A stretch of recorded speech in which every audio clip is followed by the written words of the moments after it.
kind of take you through my journey and share with you some of my history over the past 30 years that I've been with Nu Skin. In fact, it's actually, I just celebrated my 32nd year anniversary with Nu Skin. So when Ryan says wear it proud, you can see on my neck, I definitely wear it proud. So I'm going to start right from the beginning. And I'm going to kind of take you back to the very, very first time, the first moment I had we always call it a light bulb moment. I was getting ready to graduate from college. It was March of 1988. And I was doing all the things that seniors in college traditionally do. I was going on job interviews. I was going to job fairs. I was going on interviews, and I was just not that excited about anything. I didn't love what was being offered. I didn't love the starting salaries. I didn't love the idea of working for somebody else's dreams. I didn't love the rigid 9-to-5 schedule. Anyway, I was not particularly happy. And one night, my parents, who were top leaders with Nu Skin, invited me to go to a Nu Skin meeting. And you know, a lot of times people assume, oh, Laura probably always knew she wanted to do Nu Skin. But honestly, I never did. It wasn't really something we talked about. I was going the traditional route. I was in the business school at my university, and I was going to get a traditional job. Anyway, the night that I went to this Nu Skin meeting was my light bulb moment.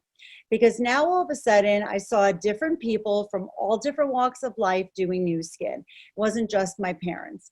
And I remember sitting there looking at all the diversity, and everybody was talking about their passion for the products and how they shared them and how there wasn't money spent in advertising and marketing at the same level that a traditional business would do.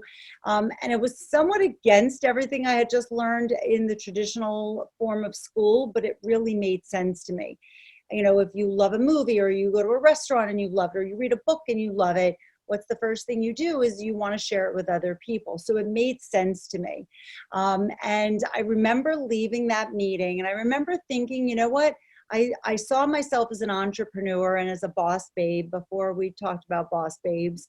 And I went home from that meeting with the clarity that I was looking for. And I just kind of walked into my parents, and I just said, I decided what I want to be for my life's career. I want to be a Nu Skin distributor. And then I put Nu Skin on my graduation cap, and I never looked back. Although I am looking at that photo right now, and it's really hard to look at. The blue eyeshadow, a lot of hair, always had a lot of hair. But anyway, that was me in 1988. And there you go. And then a couple of weeks later, there was a Nu Skin convention. And something that you always hear is that leaders are born at events. Now, I know everybody's sitting here watching this at home or watching this, you know, wherever you are around the globe. And I want to say, treat this like an event. I know in some cases it's almost harder to do because you have to have the discipline and the focus to kind of put yourself in your office or wherever you are on your phone, but really pay attention to the pearls of wisdom you're going to learn throughout, you know, the next day or so, because they're all here, guaranteed. Even just from what I've seen already, everything, leaders are born at events because you usually have that aha moment where you hear someone say something and it really resonates. And we always say it's not when you get into Nu Skin, it's when Nu Skin gets into you, and it typically happens at an event like this. So that would be my advice. Okay. So I'm going to share with you what happened to me at my first event. So I showed up. This is me. Again, I'm 22 years old at the time. And I looked around, and basically what I saw was a lot of businessmen in suits. And that's what at least it appeared to me as a 22-year-old right out of college. And I remember looking around, and it was the first time I actually had a doubt. And I started to think, you know, can I really do this? Is this really for me? And I started to think, would people, you know, treat me seriously? And would people, you know, I wasn't a successful business person. Like, what do I have to offer? And I will tell you, and I think it happens to everyone at some point, everybody gets to a point and they think, am I smart enough? Am I funny enough? Can I present enough? Am I good enough to be on social media? Am I, what am I going to do? And how am I going to tell people how great this Lumi Spa is? And I think it's natural that we have doubts and we question ourselves. The key is not to let the doubts override the desire, which is why, the reason, that you're doing this business has to be bigger, because then no matter what happens, you kind of push through it.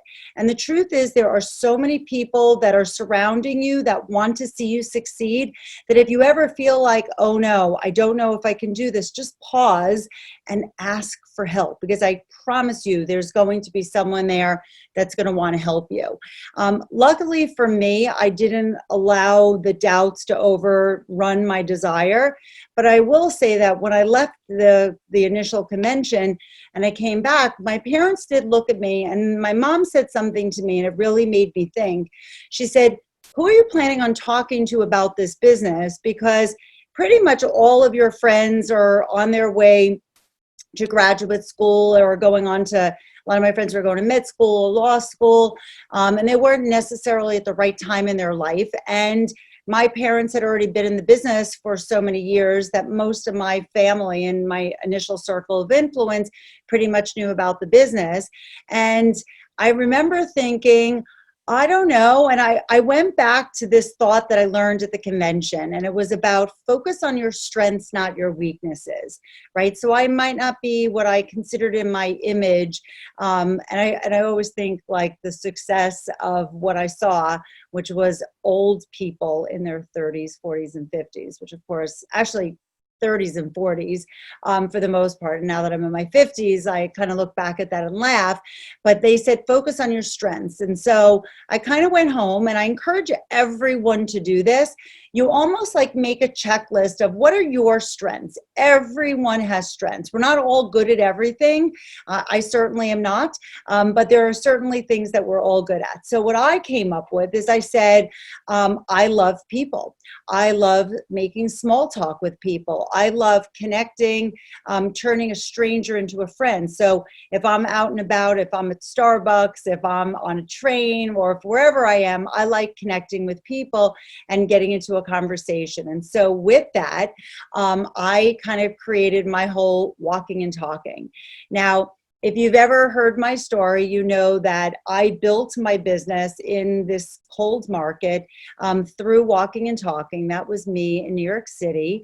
Probably not the safest thing to do at this exact moment, but nonetheless, I would walk up to people. I would go up and down right by the train stations, and I would look for people who had a vibe. It's the only way I can describe it. It was like an energy about them, kind of like a positive smile.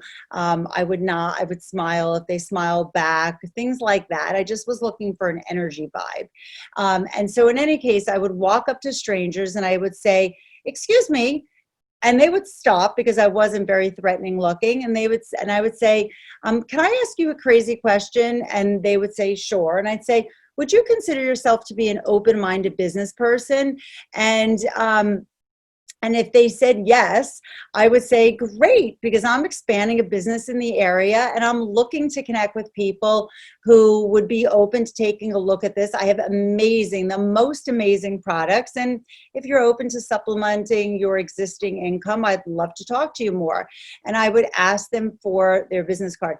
By the way, I know my daughter, Jessica, is watching this right now. Jessica, will you text Daddy and tell her that Daisy is outside my door whining to get in, because I can hear her crying. Okay, thank you, sorry. So anyway, so that's what I would do, and I would do it nonstop. I would set goals for myself. Every single day, I would say, I'm not coming home until I meet 30 people or 10 people or whatever the number was that I would set for myself. And I have to tell you, I am the most rejected person you have ever met before. There were a lot of no's. A lot of people would look at me like I was crazy and they would just keep walking and all of that. And I was okay with that. And then the funny part is that at some point, obviously I wound up achieving success, and I wound up having a lot of yeses. And I realized that what I did was more about my confidence. And I know one of the other women just mentioned that confidence and your belief is so important. Having belief in the company, which hopefully, you know, especially for those of you that are watching this, maybe this is your first exposure to the company, having that belief in the company is so important. Having your confidence and belief in the products. Getting belief in the products is kind of an easy thing to do because you just use them. And then you're like, oh my gosh, now I know if I love them, everyone I know is going to love them. And then obviously it's confidence in yourself. And a lot of times confidence in yourself just comes from doing. It's just getting into action, not worrying about being perfect, because I promise you, we all make mistakes. We've all been at a meeting or done a conference call or a Zoom and didn't know what to say or kind of stumbled. It happens to everybody. So, so don't worry about being perfect, just be you.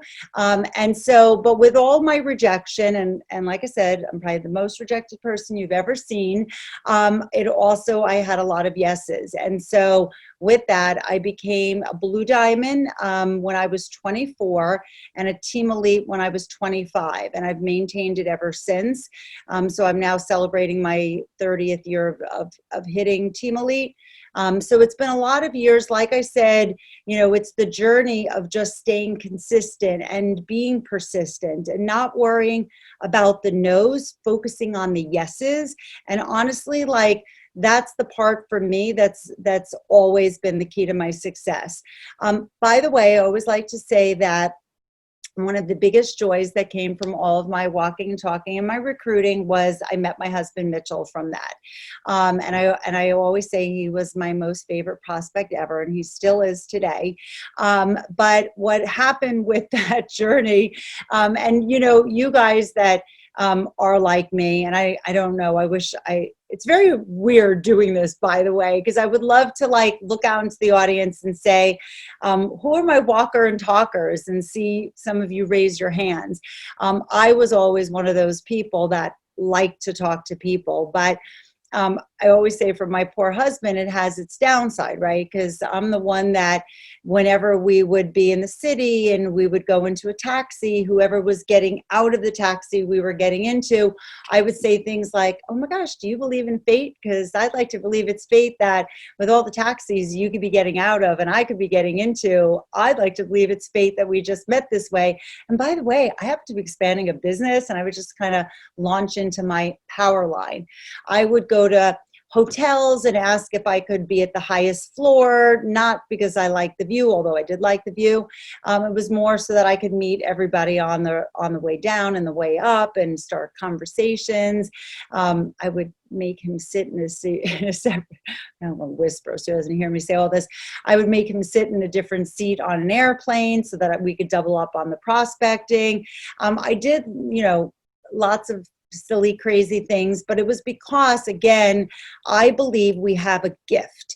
And when you feel like you have this gift of new skin and you just really want to share it with everyone, and when that kind of feeling gets inside of you, and maybe, and there's so many different ways of doing this, and sometimes it's just saying to a friend, I know my business may not be for you, and sometimes that's an easier conversation to have, but my business is booming right now and I would love to ask a favor. Like if I could describe the type of person that I'm looking for, and if somebody comes to mind and you could let them know that my business is expanding and maybe they'd be open to a side gig, I would be, you know, forever grateful. So there are so many different ways of making your passion known to people. I will say this, that while I know walking and talking is not for everyone, although being kind and being like outspoken and complimenting people really is, right? Like, so if you're at a store or you're at a restaurant or you're out and about and you meet someone and you get into a natural conversation, I do everything around things like I see someone who's got a great pair of shoes on, I will, you know, not hesitate to compliment their shoes or their hair or their pocketbook or their child or their cute dog. I just want to get into a conversation with people, right? But social media is honestly like I don't know, it's walking and talking on steroids. There are like unlimited amounts of people that we can all connect with. Now, I know that when many of the leaders within Nu Skin started on social media, it was really all about, initially it started with people posting about the whitening toothpaste and showing a lot of before and after photos. And some people felt like, well, I don't know if I want to do it that way. Let me just say that social media, every single person can incorporate some aspects. Some will incorporate more than others. And I always feel like, everyone has to find the perfect blend between the technology and where high tech and high touch meet. But with social media, I want to just give you a few just kind of quick tips on this, because we've seen explosive growth really utilizing and leveraging social media. If you went to either of my social media pages, whether on Instagram, if you followed me there, or on Facebook, and by the way, you guys, while you're at this conference watching this event, take videos of some of your favorite speakers and post them on stories. Show the world, tag them in it. They'll re-tag you. Do it to me. I'll do it. I'll share your stuff.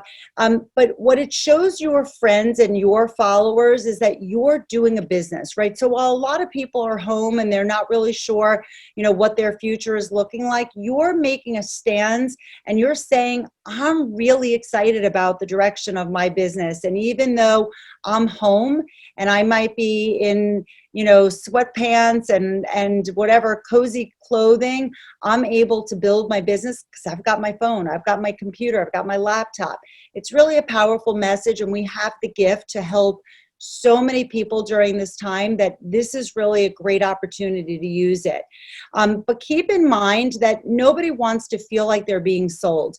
If you went to either of my pages, you'd almost have a hard time knowing that I was representing a beauty and a skincare and a health and nutrition wellness line, right? You're going to learn more about me.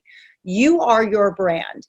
That is the thing. And we hear a lot about attraction marketing. Just remember, as you're posting, people have to know you, trust you, like you to want to buy from you. And you hear it all the time. Honestly, some of my fastest growing leaders right now came because they had an amazing experience with our products. They maybe, tried the Lumi Spa, or they tried whatever, the whitening toothpaste or the sunless tanner or one of our fabulous products. They had an experience, they got excited, they believed in it. And a lot of times they saw it because their friend was maybe doing this on a story, or I love that sound. I just don't even know what that sounds like. But they saw their friends showcasing the product. So guys, have fun with social media. Use it as a way to connect, meet people, tap into. It's also, we always say, when people get into the business, they make a dream team list. Like, who would you want to share this business with? I love with social media that now if I brought John or Lisa into the business, I can go to their Facebook page or their Instagram, see who's commenting, liking. I almost can see into people's warm market much faster, so that I can have a conversation with my new brand affiliate and say, ooh, let's talk about this person, let's talk about that person, and help them open their mind as to all the people they can share these amazing products and, of course, our business with. So another thing that I learned very early on in the business was to really be connected to your why. When you join Nu Skin, a lot of times, and I think we all know this is business. It's not always going to be like this, right? There's going to be ups and downs. You have to really be closely dialed into the reason why you're doing the business, because then it helps you kind of get through any of the down periods or the days where you're feeling discouraged because maybe somebody that you were super excited about didn't share the same enthusiasm. It's part of the business. Like I said, you're looking at a super rejected person over here. But when you're dialed into your why and you're really, really clear about it. So when I first joined, I knew very clearly I wanted to be a wife. I wanted to be, because I started Nu Skin before I was married. I wanted to be a wife. I wanted to be a mom, and I wanted to be a businesswoman. And I really, more importantly, I didn't want to have to choose between them. Like so many of my friends I know who've had to, right? Like they've gotten to points in their career, but they want to be home with their kids. It's that struggle. Nu Skin allows us the flexibility to not have to decide. I was able to build this business around my kids. I never had to miss out on recitals or games or tournaments or any of that, because Nu Skin allows us that flexibility. And I'm always like, I can't even tell you how grateful I am for that. And that I've been able to, like I said, not have to choose between the three, but more importantly, you know, it's work. And I always say it's hard work, but it's work on your terms. And when you're working on your terms and you're the one that's setting the schedule and deciding, yep, I've got a pocket of time here. For me, it was in between carpooling, or, you know, when the kids were napping, I'd say, okay, I've got a block of time here. You find your blocks of time and you make this business work for you. And I'm telling you, it's pretty amazing. So people always ask me, what keeps me motivated? How do I keep going, you know, 32 years after starting this business? And for people who know me, you know that I am more enthusiastic, more excited today than I have ever been. And I am so excited for you guys that are watching this right now, because that is how bright our future is. Sandy has a hashtag that she started, Motivated by Love. And honestly, to me, it's what sums it up best. And I know you're going to be hearing from her after, but the hashtag Motivated by Love is really about, if you can put your focus on making a difference for others, and that is really what our business is about. And I know for me, when I know that I can really make a difference for someone else and see someone else's life change, it inspires me. And when you start to think about velocity, like I am obsessed with our enhanced velocity compensation plan. It is so good, guys. I know the Pacific Rim, like you guys started and you pioneered it, and thank you for that, because we love it. But because what it does is, if you want to be a Ruby, how do you become a Ruby, right? You help 4 people achieve brand rep status. You help people achieve their goals, and then you're going to achieve yours. And our whole business model is based on helping people advance and do and achieve what their goals are. And so to me, the whole Motivated by Love really, really sums it all up. So you guys, this is an amazing time. We keep hearing about the waves, and the waves are coming. They're out there. You just have to catch it. You have to ride it. You have to smash it. Know that everyone is going to do it at a different pace and at a different level. And everyone, I know it's like a natural thing. We all, we naturally kind of compare ourselves to others. And sometimes, especially with social media, it's in our face a little more, and on these Zooms and things like that. But you have to just look at it like this. If you can look at somebody else's success, be inspired by it, learn from it, ask yourself, what are they doing? What can I learn from that person? Rather than, oh, I'm not moving as fast. Because I'm telling you guys, just catch that wave, ride it, smash it, make it happen. Now is your time. So thank you so much for having me. And I hope the next time I am speaking, it's in person. Thanks, Tracy.